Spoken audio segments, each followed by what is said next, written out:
নমস্কার, পাকবিচিত্রা সকলকে স্বাগত জানিয়ে আমি আজ আপনাদের আরেকটি নতুন রেসিপি করে দেখাবো মাছের চপ। তার জন্য এখানে আমি 3 পিস রুই মাছ নিয়েছি। আপনারা যে কোনো মাছ দিয়ে এই রেসিপিটি করতে পারেন, কাতলা মাছ অথবা টুনা মাছ। মাছ আমি ভালো করে ধুয়ে পরিষ্কার করে নিয়েছি। এখন মাছ আমি পরিমাণ মতো জল নিয়ে গরম করে নিয়েছি।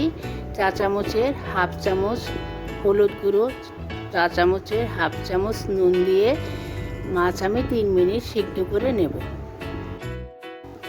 দেখুন আমার মাছ সুসিদ্ধ হয়ে গেছে। এখন আমি মাছ তুলে নিব, তুলে নিয়ে ঠান্ডা করে নেব। দেখুন মাছ ঠান্ডা হয়ে গেছে। এখন আমি কাটা ছাড়িয়ে নিব।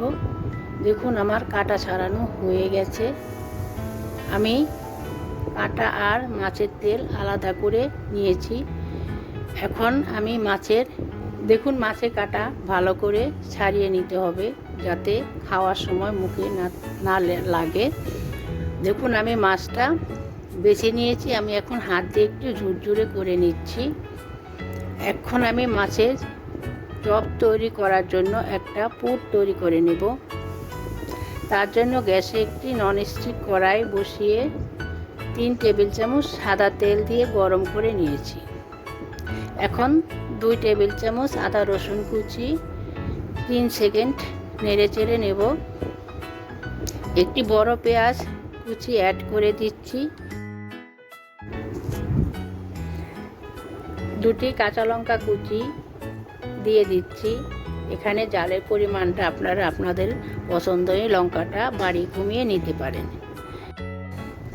এখন আমি 2 থেকে 3 মিনিট ভেজে নেব, গ্যাসটা লো টু মিডিয়ামে রেখে।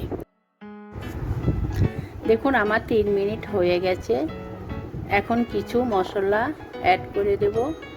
চা চামচের 1 চামচ জিরে গুঁড়ো, চা চামচের 1 চামচ ধনে গুঁড়ো, চা চামচের হাফ চামচ গরম মশলা গুঁড়ো, চা চামচের হাফ চামচ নুন, চা চামচের হাফ চামচ হলুদ গুঁড়ো। এখানে নুন বুঝে দিতে হবে। আমি মাছ সিদ্ধ করার সময় নুন দিয়ে মাছ সিদ্ধ করে নিয়েছি। এখন আমি সব কিছু 3 থেকে 4 মিনিট ভালো করে কষিয়ে নেব। দেখুন আমার কষানো হয়ে গেছে। এখন আমি কাটা বেছে রাখা মাছটা দিয়ে দেব, ধনেপাতা দিয়ে দিব, দিয়ে ভালো করে 2 থেকে 3 মিনিট কষিয়ে নেব।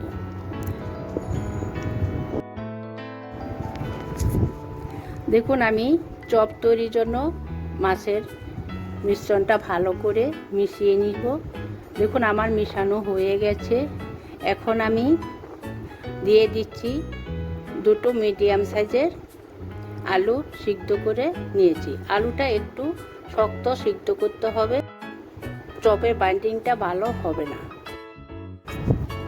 আলু দিয়ে আরও 3 মিনিট অনবরত নেড়ে চেড়ে মাছের চপের পুর তৈরি করে নিতে হবে। এখন দিয়ে দিচ্ছি 1 টেবিল চামচ টোস্ট বিস্কুটের গুঁড়া। বিস্কুটের গুঁড়ো দিলে বাইন্ডিংটা ভালো হবে। এখন আমি নামিয়ে নিব। আমার মাছের চপের পুরটা তৈরি হয়ে গেছে।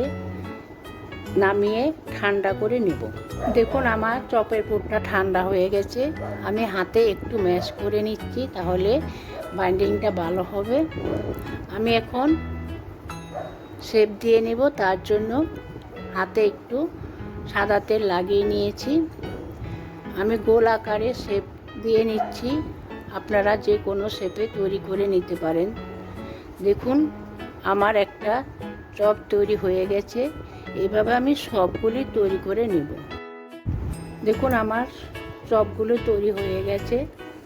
এখন আমি কোট করে নেব। তার জন্য এখানে আমি একটা ডিম নিয়েছি। ডিমটা এখন আমি ফাটিয়ে নিব। এখন ডিমটাকে ভালো করে ফেটিয়ে নিব। দেখুন আমার ফাটানো হয়ে গেছে। কোট করার জন্য এখানে আমি টোস্ট বিস্কুটের গুঁড়ো নিয়েছি। এখন আমি কোটিং করে নেব। আমি ডাবল কোটিং করব।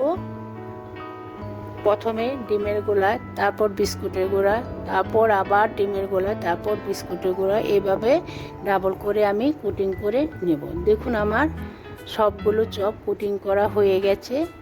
এখন আমি 15 মিনিট রেস্টে রেখে দেব নর্মাল ফ্রিজে। দেখুন আমার 15 মিনিট হয়ে গেছে। এখন ভাজার জন্য একটি প্যানে আমি সাদা তেল দিয়ে ভালো করে গরম করে নিয়েছি। এখন চপগুলো দিয়ে দিচ্ছি। দেখুন চপগুলো আমি উল্টে পাল্টে গ্যাস লো টু মিডিয়ামে রেখে লাল লাল করে ভেজে, দেখুন আমি লাল লাল করে ভেজে নিয়েছি। দেখতে কতটা সুন্দর হয়েছে। আমি যেভাবে বানালাম আপনারাও সেইভাবে বানিয়ে সন্ধ্যের সময় চায়ের সাথে খাবেন, দেখবেন খুব ভালো লাগবে। আমার চ্যানেলটি অবশ্যই সাবস্ক্রাইব করবেন, ভিডিওটি দেখবেন, পাশে থাকবেন। ধন্যবাদ।